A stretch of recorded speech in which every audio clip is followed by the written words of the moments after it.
श्रेया और कबीर। इस कहानी में क्या हुआ आइए जानते हैं।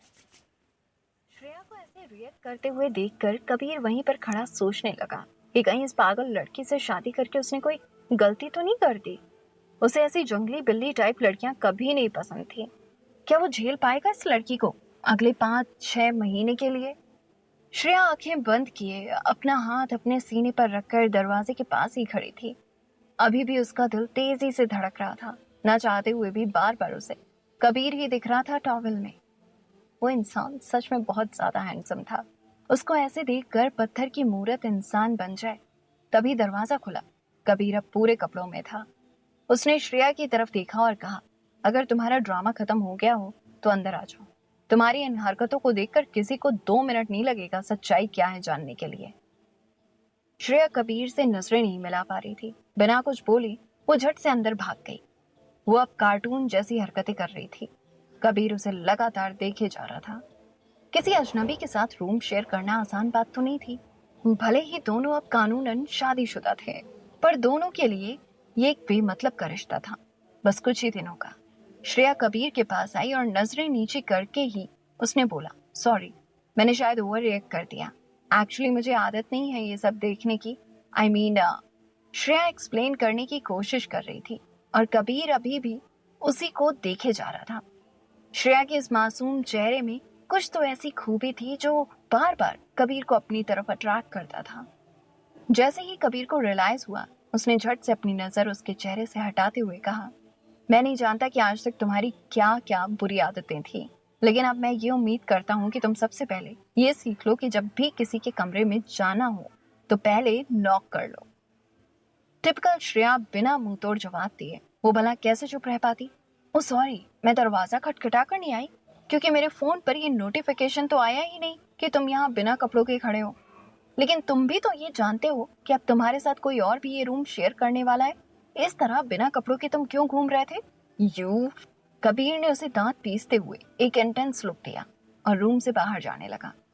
तभी पीछे से उसने श्रेया को भगवान से प्रे करते हुए सुना, भगवान प्लीज मुझे हिम्मत देना इस इंसान को झेलने की, इतनी ताकत देना कि मेरे हाथों इसका कत्ल ना हो जाए। मैं जेल नहीं जाना चाहती। कार्टून। कबीर हंसते हुए वहां से निकल गया। रात को कपूर मेंशन से डिनर करके आने के बाद श्रेया बहुत ही ज्यादा खुश थी और थोड़ा इमोशनल भी हो गई थी। ड्रेसिंग टेबल के सामने बैठकर अपनी ज्वेलरी और मेकअप उतारते हुए उसने दिल से कहा, तुम बहुत लकी हो कबीर, तुम्हारी फैमिली बहुत अच्छी है। कबीर अपने फोन में बिजी था। उसने श्रेया क्या बोल रही थी उस पर ध्यान नहीं दिया और श्रेया को इस बात से बहुत ज्यादा चिढ़ होती थी जब उसकी बात कोई ध्यान से नहीं सुनता था। वो चुप हो गई और कपड़े चेंज करने के लिए बाथरूम चली गई। यहाँ पर कबीर सोफे पर लेटे लेटे फोन में आज शाम की डिनर की फोटोज देख रहा था, जो अभी 5 मिनट पहले उसकी माँ ने सेंड की थी। एक्चुअली वो श्रेया को देख रहा था। श्रेया पीच कलर की साड़ी में कमाल की खूबसूरत लग रही थी। ऐसे सच संवर कर रहे तो कितनी प्यारी लगती है ये लड़की, पर उसे तो जंगली बनकर रहने में मजा आता होगा। बाथरूम से निकलते ही एक्सीडेंटली श्रेया की नजर कबीर के फोन पर पड़ी और एक्साइटमेंट में वो भाग के आई, आंटी ने फोटोज भेज दिए। कबीर झट से उठकर खड़ा हो गया और अपना फोन पीछे कर लिया। एक पल के लिए उसका दिल धक से हो गया, जैसे उसकी चोरी पकड़ी गई हो। मैनर्स बिल्कुल जीरो है तुम्हारा, कबीर ने झूठा गुस्सा दिखाते हुए कहा। हाँ हाँ, तुमने तो पीएचडी करके रखी है मैनर्स में, है ना? कोई जब कुछ बात कर रहा होता है आप फोन में घुसे रहते हैं। वाह, क्या मैनर्स है। टॉन्ट मारना कोई श्रेया से सीखे। कबीर अब सच में इरिटेट हो गया। पता नहीं तुमसे बात करने की कोशिश ही क्यों करता हूं मैं। तो मत करो ना, सिंपल सो जाओ। आज के लिए बहुत झेल लिया मैंने भी तुम्हें, श्रेया ने गुस्से में कहा। कबीर ने गुस्से में जाकर अपना ब्लैंकेट उठाया और सोफे की तरफ जाने लगा। ये देखकर श्रेया ने उसे रोका और बोली, मैं सो जाऊंगी सोफे पर। इसकी कोई जरूरत नहीं है, मैं सोफे पर सो जाऊंगा, तुम बेड पर सो जाओ। अपना ब्लैंकेट सोफे पर रखते हुए कबीर ने कहा। कबीर एक प्रॉपर जेंटलमैन था, लेकिन श्रेया का मना करना भी सही था। उसको तो कहीं पर भी सोने की आदत थी, लेकिन कबीर जैसा इंसान जिसे बड़े घर में रहने की आदत थी, उसके लिए ऐसी एडजस्टमेंट करना मुश्किल था। लिसन, सच में मुझे आदत है सोफे पर सोने की, मैं सो जाती हूँ। तुम जाओ बेड पर, तुम्हारी हाइट के हिसाब से भी ये सोफा छोटा है, तुम्हें नींद नहीं आएगी, श्रेया ने कहा और एकदम से उसके हाथों को पकड़ लिया उसे साइड करने के लिए, और कबीर ने बिना कुछ सोचे उसे पुश कर दिया पीछे की तरफ। लेकिन फोर्स ज्यादा लग गया और श्रेया जाकर फ्लोर पर गिरी। श्रेया ने उसके अच्छे इरादों को खत्म कर दिया और वो गुस्से में चिल्ला कर बोली, are you out of your mind? तुम्हें तकलीफ ना हो इसीलिए मैं सोफे पर सोना चाहती थी। कबीर ने सर को नीचे किया और जिस हाथ को श्रेया ने छुआ था उसको झटक कर साफ किया। फिर उसके बाद शांति से उसने श्रेया की तरफ देखा और बड़े आराम से कहा, बाहर निकलो। श्रेया वहीं जम गई। उसको समझ में नहीं आ रहा था कि आखिर उसने ऐसा क्या कर दिया कि कबीर अब उसे कमरे से बाहर जाने के लिए बोल रहा था। उसे नीचे दिखाने का एक मौका नहीं छोड़ता था ये इंसान। श्रेया का गुस्सा बढ़ता जा रहा था और वो कबीर को घूरे जा रही थी। लेकिन अचानक से उसने कुछ देखा और एकदम से वो कबीर पर कूद पड़ी। छोटे बच्चे जब डर जाते हैं तो जैसे अपनी माँ को जोर से पकड़ लेते हैं, श्रेया ने भी बिल्कुल वैसे ही कबीर को पकड़ रखा था और आंखें बंद किए हुए ही उसने कहा, वहां पर एक बहुत बड़ा चूहा है और मुझे चूहों से बहुत डर लगता है। और वो कबीर से एकदम लिपट गई। श्रेया कबीर के इतने करीब थी कि वो उसकी धड़कनों को सुन पा रहा था। उसे धीरे धीरे कुछ होने लगा, पता नहीं क्या, पर श्रेया का इस तरह से उससे लिपटना कबीर को एक अजीब ही तरह का सुकून दे रहा था जो आज से पहले कभी उसने फील नहीं किया था। उसके लिए यह एहसास बहुत ही अनोखा और नया था। फैन की तेज हवा में उसके लहराते हुए बालों से एक भीनी भीनी सी खुशबू आकर उसे और भी मदहोश कर रही थी। कबीर ये समझ नहीं पाया कि ये खुशबू उसके शैम्पू की थी या परफ्यूम की। श्रेया को उसने भी अनजाने में जोर से पकड़ लिया था, लेकिन श्रेया को कहे जा रहा था, छोड़ो मुझे। वो श्रेया के इतने करीब था कि उसे ऐसा लग रहा था जैसे वो आग और बर्फ दोनों पर एक साथ चल रहा हो।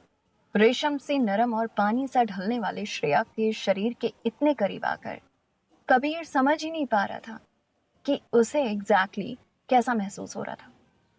ड्रग्स का असर तो बहुत पहले ही खत्म हो जाना चाहिए था, कबीर ने मन ही मन सोचा। उफ, ये एहसास कबीर को जैसे मंत्रमुग्ध कर दिया था इस अनोखे एहसास ने। लेकिन जबरदस्ती अपने इमोशन पर कंट्रोल करते हुए कबीर ने इस बार श्रेया को थोड़ा सख्ती से बोला, छोड़ो मुझे। नहीं नहीं नहीं नहीं नहीं, प्लीज नहीं, वो चूहा बहुत बड़ा है। श्रेया बच्चों के जैसे जिद पर अड़ी थी। अब तक कबीर के दोनों हाथ उसके कंधों पर थे। अब श्रेया ने एकदम से उसके हाथों को अपनी कमर पर आते हुए महसूस किया। कबीर ने श्रेया को पीछे की तरफ खींच के उसे नीचे पटक दिया, लेकिन श्रेया ने कबीर को भी अपने साथ ही नीचे खींच लिया और अब दोनों फ्लोर पर पड़े हुए थे। जब तक कबीर ने अपना होश संभाला, उसके होंठ श्रेया के गुलाबी मुलायम होठों को ऑलमोस्ट छू रहे थे। उसे ऐसा लगा जैसे उसका गला सूख रहा हो। अगर ऐसे ही और एक पल भी रहा तो कबीर अपने आप से कंट्रोल खो बैठेगा। झट से उसने श्रेया को खुद से दूर पुश किया और श्रेया जाकर सेंटर टेबल से टकराई। श्रेया के राइट आर्म पर जोर से लगा। उसे इतना ज्यादा दर्द हो रहा था कि मानो अभी वो बेहोश हो जाएगी। कबीर रिलैक्स होने ही लगा था कि उसने श्रेया को अपना हाथ पकड़े हुए जमीन पर बैठे देखा। उसकी आंखों से टप टप करके आंसुओं की बूंदें टपक रही थी। उसके कांपते हुए कंधों को देखकर कबीर के दिल में जैसे कुछ हुआ। कबीर ने अपने होश संभाले और खुद को डांटने लगा। उसको यह रियलाइज हुआ कि उसने जो कुछ किया वो गलत था। श्रेया बस 21 साल की ही तो थी, जिसको जबरदस्ती एक बिना प्यार की शादी में रहना पड़ रहा था। देखा जाए तो वो विक्टिम थी कबीर की माँ की साजिशों की, और शायद उसकी माँ भी विक्टिम थी कबीर के लिए, जो उनका अंधा प्यार था, उस अंधे प्यार का। कबीर नहीं जानता था कि कैसे किसी रोते हुए इंसान को शांत किया जाता था। जब वो दर्द में हो तो उन्हें क्या बोलकर कंफर्ट देने की कोशिश करनी चाहिए। वो भाग कर गया और फर्स्ट एड बॉक्स लेकर आया। इस बार खुद अपने हाथों से बिना झिझकते हुए उसने श्रेया की चोट पर फास्ट रिलीफ ऑइंटमेंट लगाया। इतना ज्यादा गिल्ट में था कि उसने बिल्कुल भी परवाह नहीं की थी कि श्रेया को छूने से उसे कुछ हो सकता था। सॉरी, तुम्हारी तरह मेरे लिए भी ये सब बहुत नया है। मुझे भी ऐसे किसी लड़की के साथ रहने की आदत नहीं है। मैंने जानबूझकर तुमको हर्ट नहीं किया। दरअसल मुझे एक बीमारी है। श्रेया ने अपने आंसुओं से भरी आंखें ऊपर की और देखा कबीर की आंखें नम थीं। उसको ऐसे देखकर श्रेया का सारा गुस्सा जैसे पल में गायब हो गया। उसने पूछा, कैसी बीमारी? कबीर ने कहा, मैं किसी औरत को छू नहीं सकता। हैरानी और कंफ्यूजन श्रेया के चेहरे पर साफ नजर आ रही थी। एक गहरी सांस छोड़ते हुए कबीर ने कहा, मुझे आदमियों से कोई प्रॉब्लम नहीं होती है, लेकिन औरतों के पास जाते ही मुझे अजीब लगने लगता है। मेरी बॉडी पर रैशेस हो जाते हैं, आई फील, और मेरा खून उल्टा बहने लगता है। इसीलिए मैं तुम्हें खुद से दूर पुश कर रहा था। श्रेया को कुछ समझ नहीं आ रहा था।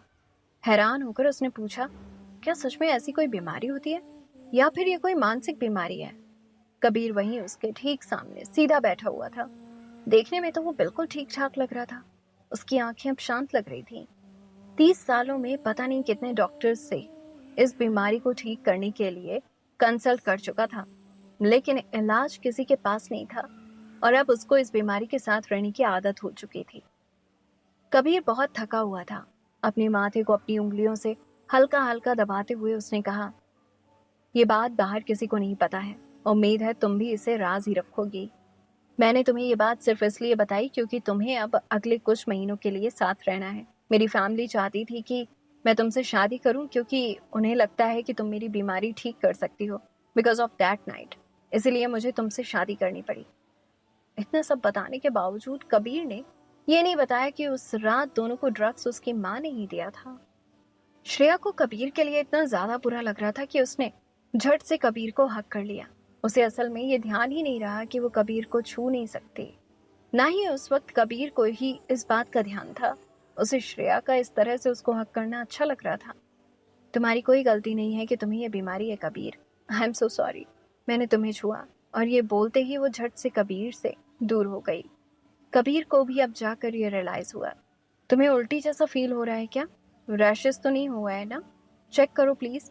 मैं तुम्हें डॉक्टर के पास ले चलूं? श्रेया जेन्युइनली कंसर्न थी कबीर के लिए। कबीर कुछ पल श्रेया के मासूम चेहरे को देखता रहा। बहुत प्यारी और मासूम थी ये लड़की, दिल की साफ। मैं ठीक हूँ, रिलैक्स। उसने हल्का स्माइल करते हुए बोला। आई प्रॉमिस दोबारा तुम्हें कभी हाथ नहीं लगाऊंगी, श्रेया ने कहा। कबीर ने अपनी नजरें उससे हटाई और बोला, ठीक है, चलो लेट्स स्लीप नाउ। श्रेया ने हाँ में सिर हिलाया और इससे पहले कि कबीर कुछ समझ पाता, अपने जख्मी आम को जोर से दबाते हुए वो उठी और सोफे पर जाकर लेट गई। मुझे बेड पर नींद नहीं आती है। ये श्रेया की बचपन की आदत थी। निहायत ही जिद्दी लड़की हो तुम, कबीर ने झूठा गुस्सा दिखाते हुए कहा। I know, good night. Smile करते हुए उसने अपनी आंखें बंद कर ली और कबीर जाकर बेड पर लेट गया। ये कहानी है श्रेया और कबीर की और इस कहानी में क्या हुआ जानने के लिए सुनिए कहानी के आने वाले एपिसोड्स।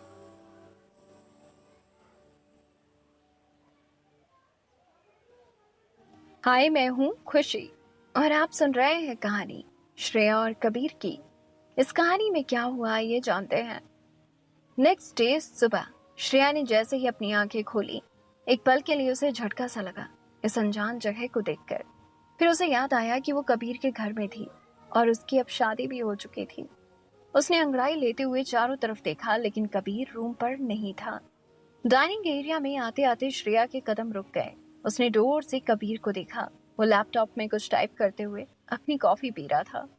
जिस तरह से वो टेबल के कोने का सहारा लेकर खड़ा था, बहुत एलिगेंट लग रहा था। शायद हैंडसम लड़के कुछ भी करें वो हैंडसम ही लगते हैं। एक हाथ से जैसे वो फटाफट टाइप करे जा रहा था, ऐसा लग रहा था जैसे अपनी उन पतली लंबी उंगलियों से वो पियानो बजा रहा हो। लेकिन उसका चेहरा हमेशा की तरह इमोशनलेस था। श्रेया को कल रात वाली बातें याद आई। वो कबीर को ध्यान से देख रही थी। सच में उसे ऐसी कोई बीमारी थी क्या? क्योंकि एक्सीडेंटली ही सही 2-3 बार छुआ था तो कल श्रेया ने उसे, पर उसका कुछ रिएक्शन तो दिखा नहीं। इतने में एक हाउस हेल्प ने उसे देख लिया। वो श्रेया के पास आई और झुककर उसको इज्जत देते हुए कहा, आइए मैम, आपका नाश्ता रेडी है। कबीर अपने काम में इतना बिजी था कि उसने मुड़कर श्रेया की तरफ देखा भी नहीं। श्रेया खुद उसके पास आगे आई और उसे गुड मॉर्निंग कहा, लेकिन कबीर ने बस एक बार अपनी आंखें उठाकर बिना कुछ कहे एक नजर श्रेया को देखा और फिर अपना काम करने लगा। खड़ूस कहीं का, और मुझे बोलता है कि मैनर्स नहीं है मुझ में। श्रेया ने बहुत ही धीमी आवाज में बड़बड़ाया और जाकर वो डाइनिंग टेबल पर बैठ गई। अभी भी वो कबीर को ही घूरे जा रही थी। सूट में भी ये इंसान उतना ही कातिलाना लगता था जितना बिना शर्ट के। नेक्स्ट टाइम से मेरे कपड़े पहनने से पहले मुझसे एक बार पूछ जरूर लेना, you know, for the sake of manners. Kabir ने बिना उसकी तरफ देखे ही बोला। श्रेया असल में कबीर के टी शर्ट पहने हुए थी। बिना डरे एक बार हाउस हेल्प की तरफ देखते हुए कहा, हाँ तो क्या हुआ, अपने खुद के पति के कपड़े ही तो पहने, और ये टी शर्ट बहुत क्यूट लगी मुझे। कबीर ने उसे घूर कर देखा, पर पीछे हाउस हेल्पर को देखकर वो चुप हो गया। शायद उसी को सुनाने के लिए श्रेया ने ऐसे जवाब दिया होगा। उसके टी शर्ट में वो बहुत क्यूट लग रही थी। कबीर ने दोबारा श्रेया की तरफ मुड़कर नहीं देखा और बिना उसे कुछ कहे थोड़ी देर बाद वो वहां से चला भी गया। अकड़ू, घमंडी कहीं का, पता नहीं किस बात का इतना एटीट्यूड है। श्रेया को बड़बड़ाते हुए हाउस हेल्प ने सुन लिया और उन्होंने स्माइल करते हुए कहा, सर ऐसे ही है, ज्यादा बात नहीं करते हैं, पर वो बुरे इंसान नहीं है और आज तो उनका मूड ही सही नहीं है। क्यों, उसके मूड को क्या हुआ, वो तो हमेशा इसी मूड में रहता है, श्रेया ने अपने मन में ही कहा। हाउस हेल्पर ने बोला, शायद सर रात को अच्छे से सोए नहीं होंगे, आज सुबह 4 बजे जब मैं उठी सर तब स्टडी रूम में थे। हैरानी से श्रेया का मुंह अपने आप खुल गया। उसके पास बोलने के लिए कोई शब्द नहीं थे। उसे ये रियलाइज हुआ कि कबीर को कितने प्रेशर में आकर उससे शादी करनी पड़ी होगी। जाहिर सी बात थी कि कबीर को कंफर्टेबल नहीं लगा होगा इस तरह से श्रेया के साथ एक ही रूम में सोना, खासकर तब जब वो किसी और से प्यार करता था। बेचारा। श्रेया को कबीर के लिए फिर से बुरा लगा। कहने को तो उसके पास सब कुछ था जिसके लिए लोग तरसते थे, पर उसे ही अजीब बीमारी के साथ जीना पड़ रहा था। श्रेया नवी से मिलने के लिए रेडी होकर नीचे आई। उसने देखा कि कबीर फोन पर किसी से कुछ बात कर रहा था। एक्चुअली वो डांट रहा था उस इंसान को। शायद काम में कुछ गड़बड़ की होगी। हालांकि एक ही जगह पर आगे पीछे घूम घूम कर फोन पर उस आदमी को डांटे जा रहा था, पर उस अंदाज में भी वो बहुत क्लासी लग रहा था। बहुत बॉसी है ये इंसान, श्रेया ने मन में सोचा। कबीर ने फोन डिस्कनेक्ट किया और ड्राइवर को गाड़ी स्टार्ट करने का इशारा किया। वो गाड़ी में बैठने ही वाला था कि श्रेया भाग कर आई। रुको रुको, मेरे लिए रुको प्लीज। श्रेया की आवाज सुनकर कबीर का गुस्सा मानो शांत हो गया और उसके चेहरे के एक्सप्रेशंस एकदम से चेंज हो गए। कबीर ने पीछे मुड़कर देखा। श्रेया किसी छोटी बच्ची की तरह क्यूटली दौड़ी चली आ रही थी। उसने लंबी सांस भरी और श्रेया से अपनी नजरें फेर कर गाड़ी में टाइम देखा। मुझे अंधेरी जाना है, क्या तुम मुझे रास्ते में ड्रॉप कर दोगे प्लीज? श्रेया ने हाफते हुए कहा। मैं ऑपोजिट साइड जा रहा हूँ, मैं तुम्हारे लिए कैब बुक कर देता हूँ, कबीर ने कहा। श्रेया अभी भी हाँफ रही थी। नहीं, तुम मुझे बस स्टॉप तक ड्रॉप कर दो, वहां से मैं खुद चली जाऊंगी, बिना मतलब कैब पर पैसा बर्बाद करने की कोई जरूरत नहीं है, कबीर ने उसे घूरते हुए कहा। अब कपूर खानदान के इतने भी बुरे दिन नहीं आए हैं कि उनके घर की बहू को बसों में धक्के खाकर पैसे बचाने की जरूरत पड़े। वो श्रेया को देखता रहा और थोड़ी देर कुछ सोचने के बाद बोला, अंदर आओ। ये सुनते ही श्रेया खुश हो गई और जल्दी से कार में घुस गई। कबीर की कार बहुत बड़ी थी। ये वो कार नहीं थी जिससे वो कल आई थी। कार की सीट्स लेदर की थी और एक भीनी खुशबू से पूरी कार महक रही थी। अचानक कबीर की नजर श्रेया के जूतों पर पड़ी। तुम्हारे जूते इतने गंदे क्यों हैं? श्रेया ने अपने जूतों को देखा। जाहिर सी बात ही वो एम्बैरस हुई, पर उसने हंसकर कहा, मेरे पास और कोई जूते नहीं है। कबीर के एक्सप्रेशंस चेंज ना होते हुए देखकर श्रेया ने कहा, तुम्हें इतना बुरा किस बात का लग रहा है? मैंने जानबूझकर गंदा नहीं किया है। अब कबीर ने श्रेया के कपड़ों को ध्यान से देखा। उसके कपड़े भी गंदे थे। कबीर ने कहा, पहले मैं तुम्हें कुछ कपड़े और जूते खरीदने के लिए ले चलता हूँ। श्रेया ने एक शार्प लुक दिया कबीर को। मेरे कपड़े ठीक हैं, सिंघानिया हाउस वापस जा नहीं सकती, नहीं तो लेकर आती। अभी के लिए कुछ कपड़े मैंने एक फ्रेंड से बोरो किए हैं। लेकिन उससे पहले ही कबीर ने ड्राइवर को ऑर्डर दे दिया, उसी जगह ले चलो जहां से मॉम अपने लिए कपड़े लेती हैं। ड्राइवर ने ये सुनते ही यू टर्न ले लिया। अरे नहीं, इसकी कोई जरूरत नहीं है प्लीज, श्रेया ने जेन्युइनली कहा। तुम्हारे कपड़े बहुत गंदे हैं श्रेया, मुझे देखकर ही अजीब सा लग रहा है। Oh really? श्रेया चिढ़ गई। क्योंकि उसे अजीब लग रहा है इसीलिए वो जो चाहे वो खरीद लेगा। लेकिन ये सोचकर कि कबीर उसके लिए इतना कुछ करने जा रहा है, और उसने कहा, मुझे ऐसे फिजूल खर्ची की आदत नहीं है, इतनी लग्जरी मैं झेल नहीं पाती हूँ, और मुझे गंदगी में रहने की आदत नहीं है, और ना ही अपने आसपास में गंदगी झेल पाता हूँ। कबीर की आंखें हमेशा की तरह रूखी थीं।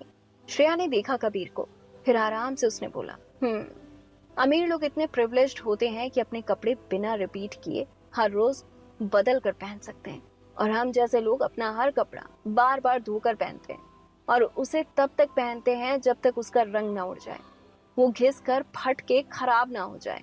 तुम्हें पता है कि अब तक मेरी सबसे महंगी ड्रेस कितने की है? कबीर गेस नहीं कर पाया। और उसकी तरफ सवाल भरी निगाहों से देखता रहा। 700 रुपए की, और वो मैंने खुद अपने पैसों से ली थी, उसने मुस्कुराते हुए गर्व से कहा। कबीर ने श्रेया की तरफ देखा और सार्कास्टिक वे में पूछा, क्या सिंघानिया परिवार बैंकरप्ट हो गया है?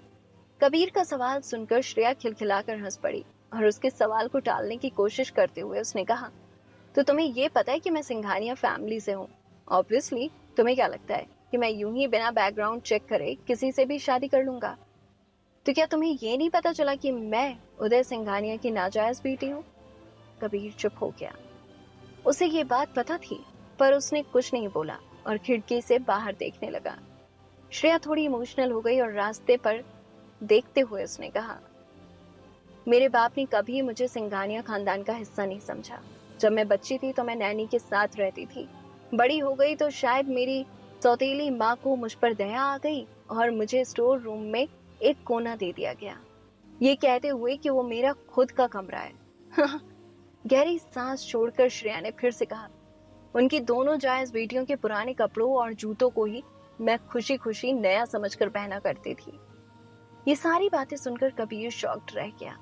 उसका मन किया कि वो अभी श्रेया को जोर से हक्कर ले और कहे, आज के बाद तुम हमेशा नए कपड़े पहनोगी, तुम्हारी जब जो मर्जी वो खरीदोगी, करोगी, बिना पैसों की फिक्र करें। एक पल के लिए कबीर ने अपने आप को बहुत ही लाचार फील किया। अपनी बीमारी की वजह से वो कभी कभी बहुत सारी चीजें नहीं कर पाता था जो उसे करने का मन करता था। दोनों एक पॉपुलर क्लोथ ब्रांड के शोरूम के बाहर गाड़ी से उतरे। जैसे ही दोनों ने शोरूम के अंदर कदम रखा, कबीर ने सेल्स गर्ल से श्रेया की तरफ इशारा करते हुए कहा, इनके साइज में आपके पास जितने भी कपड़े हैं सब दे दीजिए। कबीर की बात में सीरियसनेस देखकर सेल्स गर्ल की आंखें चमक उठी। वो जल्दी से श्रेया को शोरूम के अंदर ले गई। श्रेया हक्की बक्की रह गई। जिंदगी में पहली बार ऐसे अमीरों की तरह वो शॉपिंग करने वाली थी। ये कहानी है श्रेया और कबीर की, और इस कहानी में क्या हुआ जानने के लिए सुनिए कहानी के आने वाले एपिसोड्स। मैं हूँ आरजे खुशी और आप सुन रहे हो श्रेया की कहानी। आइए जानते हैं श्रेया की लाइफ में आगे क्या हुआ। श्रेया ने अपनी पुरानी ड्रेस बदलकर एक सुंदर सी स्कर्ट पहन ली। वो ड्रेस उस पर बहुत अच्छी लग रही थी। श्रेया का लुक एक ही दम से बदल गया। श्रेया ने सारे कपड़े एक एक करके पहनकर देखे। सेल्स गर्ल ने खुशी खुशी उसकी मदद करी और उसे सारे कपड़े दिखाए। उधर साइड पे कबीर बड़े ठाट से बैठा अखबार पढ़ रहा था और कॉफी पी रहा था।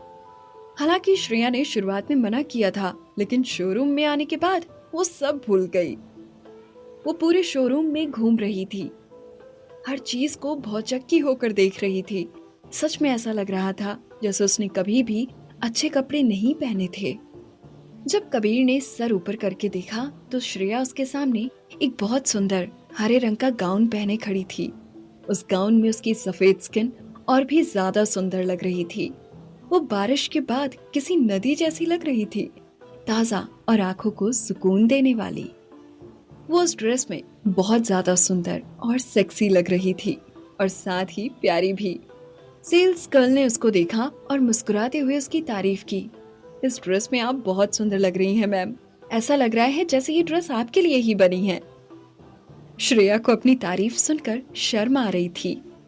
कबीर उसकी तरफ देख रहा था। सच में वो उस ड्रेस में बहुत खूबसूरत दिख रही थी। हालांकि वो आमतौर पर इतनी सुंदर नहीं दिखती थी। उसका स्त्रीत्व उभर कर बाहर आ रहा था। वो खुद को रोक नहीं पाया और छुप छुप कर 2 बार उसको फिर देखा। जैसे ही उसने देखा कि श्रेया उसको देख रही है तो उसने जल्दी से अपनी नजरें घुमा ली। कबीर अब पूरी तरीके से संतुष्ट था। उसने किसी को बिल लाने का इशारा किया और सेल्स गर्ल से कहा, इनको जो भी कपड़े पसंद आए हैं सब बांध दो और कपूर विला भिजवा देना। श्रेया दंग रह गई। उसने अपनी चमकती हुई आंखों से कबीर को देखा। वो बहुत ज्यादा अमीर था। जाहिर सी बात है सेल्स गर्ल बहुत खुश थी। उसने खुश होते हुए दोनों को शोरूम के बाहर तक छोड़ा और श्रेया को बाहर खड़ी मर्सिडीज की तरफ खुशी से जाते हुए देखकर उसको उससे जलन हुई। वो जल्दी ही कंपनी पहुंच गए। उसने कार से उतरने से पहले जल्दी से कबीर को शुक्रिया कहा। नवी उसको 7 स्टार होटल के हॉल में ले गई जहां ऑडिशन हो रहे थे। चलते हुए नवी ने उसको सख्ती से कहा, आज तुम्हारे लायक एक रोल है, लेकिन अगर तुम पिछली बार की तरह बीच ऑडिशन से भाग गई तो दोबारा कंपनी में पैर रखने की हिम्मत मत करना। तुम्हें सच में लगता है तुम रिया के जैसी हो? अगर तुम्हें भी अपनी पसंद के रोल करने हैं तो पहले उसकी जैसी बनो। माना कि वो बहुत ज्यादा फेमस नहीं है, लेकिन फिर भी वो एक बहुत बड़ी सेलिब्रिटी है। बेहतर होगा तुम अपने ऑडिशंस को सीरियसली लो और ये फालतू के बहाने बनाना बंद करो। श्रेया ने मन में सोचा, रिया के पास सिंघानिया परिवार के पैसों की कोई कमी नहीं है, तो जाहिर है कि वो फेमस है। वहीं दूसरी तरफ उसकी सौतेली माँ ने उसको आगे बढ़ने से रोकने में कोई कमी नहीं छोड़ी। और तो और अगर श्रेया को कोई रोल मिलता भी था तो वो हमेशा अपनी टांग बीच में अड़ाती थी, लेकिन फिर भी उसने उनकी वजह से खुद को रुकने नहीं दिया। वो लड़ने से पहले ही हार मान के लौटना नहीं चाहती थी। आज रोल के लिए अच्छे से ऑडिशन देना, नवी ने कहा। इस बार जो इन्वेस्टर है वो बहुत अमीर हैं। वो जाने माने कपूर खानदान से हैं। कोई नहीं जानता वो कितने अमीर और ताकतवर हैं। चाहे तुम ऑडिशन में फेल भी हो गई तो भी अगर तुम उसे पसंद आ गई तो तुम्हारे करियर के लिए बहुत अच्छा रहेगा। श्रेया अब और कुछ सुन नहीं पाई। उसका पूरा ध्यान रिया और राहुल ओबराय पर चला गया था, जो कि उसी की तरफ आ रहे थे। रिया बहुत सुंदर लग रही थी और राहुल लंबा और हैंडसम लग रहा था। जब दोनों एक दूसरे के साथ चल रहे थे तो सारी नजरें उन्हीं पर थीं। वाह रिया, वो उसके साथ जरूर उसका मंगेतर है। मैंने सुना है ये जल्द ही सगाई करने वाले हैं। कितनी सुंदर जोड़ी है दोनों की। रिया की किस्मत सच में बहुत अच्छी है। इससे पहले कि श्रेया वहां से वापस लौट पाती, राहुल ने उसको आवाज लगा दी, श्रेया तुम यहाँ क्या कर रही हो? रिया वहीं रुक गई और ना चाहते हुए भी वो पीछे मुड़ी। जब वो लोग उसकी तरफ आ रहे थे तो उसने रिया को उसे बहुत गंदे तरीके से घूरते हुए देखा। श्रेया ने बिना मन के मुस्कुराते हुए राहुल को जवाब दिया, वो मैं यहाँ ऑडिशन के लिए आई थी। राहुल ने उसके कपड़ों की तरफ देखा। उसको लगा कि श्रेया काफी बदली बदली सी लग रही है। वो काफी तरोताजा और खूबसूरत दिख रही थी। तुम कहाँ चली गई थी? तुम्हारा परिवार तुम्हें उस दिन से हर जगह ढूंढ रहा है। तो राहुल को अभी भी हालात के बारे में कुछ नहीं पता था। वो बस इतना जानता था कि सिंघानिया परिवार तकलीफ में था। उसकी सौतेली माँ दिव्या हमेशा उसको कोसती रहती थी। वो उसे एक घटिया और नमक हराम लड़की समझती थी। श्रेया रिया की उड़ी हुई शक्ल देखकर एक कड़वी हंसी हंसने लगी और बोली, मैं बिल्कुल ठीक हूँ। मैं एक दोस्त के साथ रह रही हूँ और आगे भी उसी के साथ रहूंगी। मैं वापस उस घर में नहीं आ रही। रिया ने राहुल को शिकायत लगाते हुए कहा, ओ राहुल, तुम नहीं जानते पूरा परिवार इसके लिए कितना परेशान है। ये बहुत बचकानी हरकत है। मेरी माँ पूरी रात चिंता के मारे सो नहीं पाई, लेकिन ये उसकी सौतेली माँ को गुस्से के मारे नींद नहीं आई होगी। आखिर वो उसे बेच जो नहीं पाई। श्रेया का बिल्कुल मन नहीं था रिया की एक्टिंग देखने का। उसने बेरुखी से कहा, मुझे अभी भी ऑडिशन के लिए जाना है, आप लोग आगे बढ़ सकते हैं। उसने राहुल की तरफ देखा और खुद को रोकते हुए जोर से अपनी मुट्ठी बंद कर ली। अचानक से उनके पीछे से हैरानी से भरी आवाजें आने लगी। उन्होंने भौचक्के होकर पीछे मुड़ के देखा। उधर सूट बूट में कई बॉडीगार्ड रास्ते से सबको हटा रहे थे। उनके बीच से कबीर कपूर आया। उसने काले रंग का सूट पहना था, जैसे वो रात का रखवाला हो, रहस्यमय और सबसे परे। श्रेया सुन्न रह गई। उसको वहां देखकर उसे लगा जैसे वो कोई सपना देख रही हो। रिया की चमकदार आंखें कबीर से हट ही नहीं रही थी। उसने उस सुंदर इंसान को अपने पास से गुजरते देखा। कबीर ने उसकी तरफ देखा तक नहीं। अपने अभिमानी एक्सप्रेशन के साथ वो ऐसा लग रहा था जैसे कोई बहुत बड़ा राजा हो जो किसी को अपने करीब आने नहीं देता था। राहुल, ये कौन है? देखने से तो जाना पहचाना लग रहा है। रिया ने राहुल से पूछा। वो अपनी उत्सुकता छुपा नहीं पाई। वहीं दूसरी ओर जब कबीर ने श्रेया की तरफ देखा, श्रेया शर्म के मारे खुद को जमीन में गाड़ देना चाहती थी। रिया का कमेंट कान में पड़ते ही श्रेया झटके से होश में आई। उसने रिया को सिर झुका के ये कहते सुना कि क्या वो मुझे देख रहा है। श्रेया अब 1 मिनट भी वहां नहीं रुक सकती थी। वो वहां हो रही हलचल के बीच से निकलकर भाग गई। कुछ ही देर बाद उसने पीछे से रिया की आवाज सुनी, श्रेया अच्छा होगा अगर तुम घर चली जाओ। रिया ने उसका मजाक उड़ाते हुए कहा, ये मत सोचना कि मैं राहुल के लिए तुम्हारे इरादे नहीं जानती। तुम उसके लिए बिल्कुल भी सही लड़की नहीं हो। उसकी जल्दी ही मुझसे सगाई होने वाली है। अगर तुम खुद को इंसान समझती हो तो उससे फ्लर्ट करना बंद करो। अपने आप को देखो, तुम एक नाजायज औलाद हो। तुम्हारे दिमाग में ऐसा ख्याल आया भी कैसे कि राहुल जैसा लड़का तुम्हारे जैसी लड़की में इंटरेस्ट लेगा? रिया की बात सुनकर श्रेया का दिल टूट गया। रिया बहुत घिनौनी नजरों से उसे घूर रही थी। तुम्हारे पास मौका भी था समाज के ऊपरी दर्जे के लोगों में घुसने का, राघव ओबराय से शादी करके। बड़े दुख की बात है, तुमने दिमाग नहीं लगाया क्या? तुम्हें लगा कि तुम्हारा राहुल ओबराय के साथ कोई चांस है? अगर तुम्हारा हो गया हो तो क्या मैं जा सकती हूँ? अगर कोई और भी होता तो श्रेया को फर्क नहीं पड़ता, लेकिन वो राहुल का नाम सुनना नहीं चाहती थी। श्रेया ने बाहर जाने के लिए कदम बढ़ाए, लेकिन रिया ने उसको वापस पीछे खींच लिया। ये तुम मुझे किस तरीके का घमंड दिखा रही हो? रिया ने गुस्से में बौखला कर कहा। अब अगर तुम झुककर मेरे जूते से मिट्टी चाटो तो मैं शायद तुम्हें ये रोल देने के बारे में सोच सकती हूँ, वरना जब तक मैं हूँ भूल जाओ कि तुम्हें मैं किसी भी बड़ी कंपनी में रोल मिलने दूंगी। मैं हूँ आरजे खुशी और आप सुन रहे हो श्रेया की कहानी।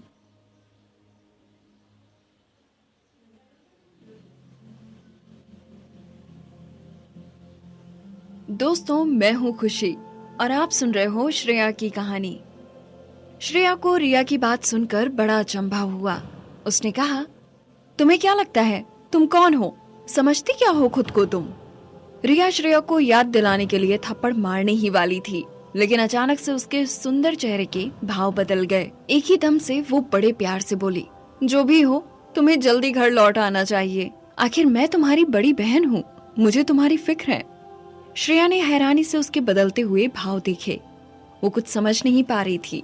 उसने पीछे मुड़कर देखा। उसको पता ही नहीं चला कबीर कब उसके पीछे आकर खड़ा हो गया था। एकदम से रिया ने पीछे खड़े इंसान को बड़े आकर्षण के साथ देखा और उसकी आंखें चमक उठी। कबीर का सुंदर चेहरा देखकर उसने एकदम से खुद को ठीक ठाक करना शुरू कर दिया। उसने नई नई सर्जरी कराई थी और वो उस वक्त काफी सुंदर भी लग रही थी। उसको पहले लगा था कि राहुल ओबेरॉय परफेक्ट है, वो बहुत सुंदर है और बेहद अमीर भी। लेकिन कबीर के सामने राहुल को खुद भी अपने कम होने पर शर्म आने लग जाए। उसका ऑरा सबसे अलग था और साफ तौर पर जाहिर था कि वो बाकी मर्दों से बहुत अलग था।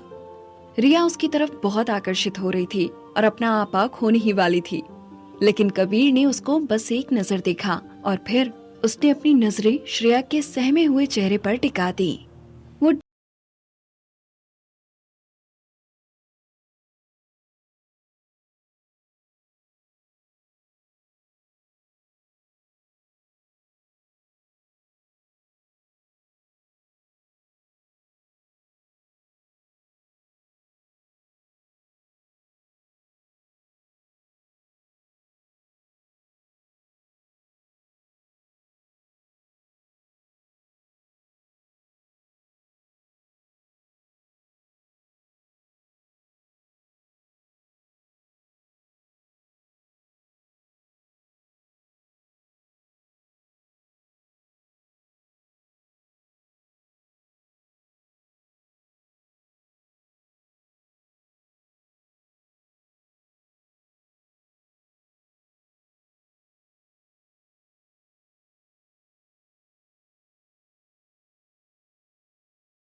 रही थी।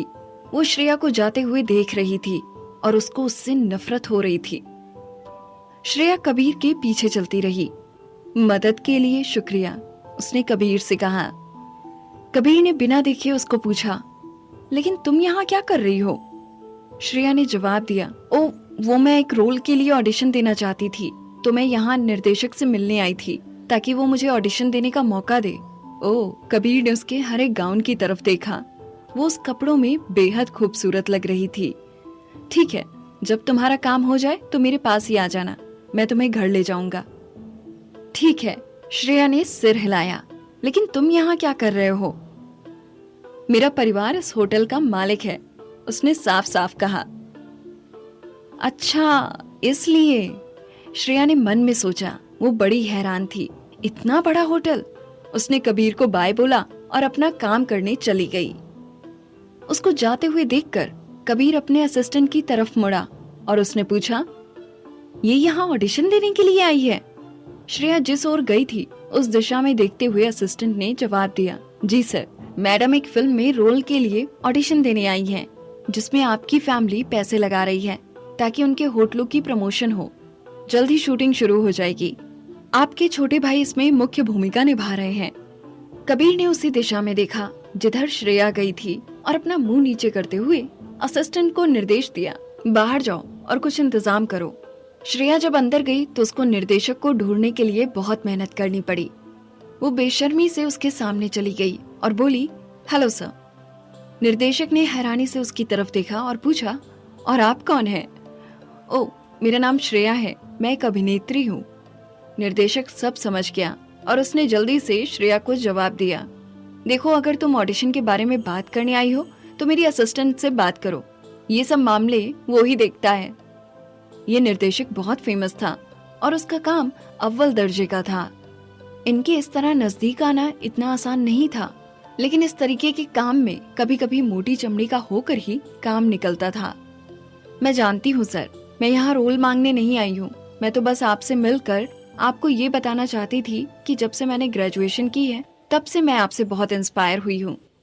जितना भी काम आपने बतौर निर्देशक किया है उसे सबने बहुत सराहा है। आपका निर्देशन अतुलनीय है। सब जानते हैं कि अगर आपने कोई प्रोजेक्ट हाथ में ले लिया तो वो सुपर हिट ही होगा। मैं तो बस आपको। ठीक है, निर्देशक ने बिना ज्यादा रुचि लिए जवाब दिया, मुझे मक्खन लगाने से कुछ नहीं होगा। मैंने तुम जैसी कई लड़कियां देखी हैं। अगर मैंने एक बार ना कह दिया तो उसका मतलब ना ही है। श्रेया जब भी उससे बात करना चाहती थी, इससे पहले वो अपना मुंह खोलती और कुछ कहती, वो पीछे मुड़कर वहां से चला गया। उसने मुड़कर एक नजर भी उसे नहीं देखा। श्रेया उसके पीछे जाने के अलावा कुछ नहीं कर सकती थी, लेकिन वो तेजी से अंदर चला गया। अंदर से एक निर्माता बाहर निकला। श्रेया को देखकर वो मुस्कुराते हुए उसकी तरफ बढ़ा। हेलो, अगर मैं गलत नहीं हूँ तो तुम श्रेया हो, है ना? वो हैरान थी।